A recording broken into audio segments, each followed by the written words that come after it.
నిర్మల్ జిల్లా సోన్ మండలం కట్టాల్ గ్రామంలోని శ్రీ ధర్మశాస్త్ర ఆలయం అయ్యప్ప నామస్మరణ సంకీర్తనలు శరణు ఘోషతో పులకరించింది.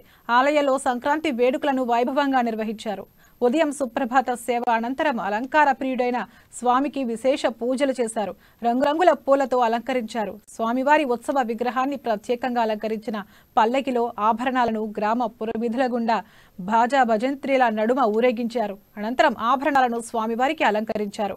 ఉమ్మడి జిల్లాలోని మొదటి అయ్యప్ప ఆలయం కావడంతో భక్తులు పెద్ద సంఖ్యలో హాజరై మణికంఠుని దర్శించుకున్నారు.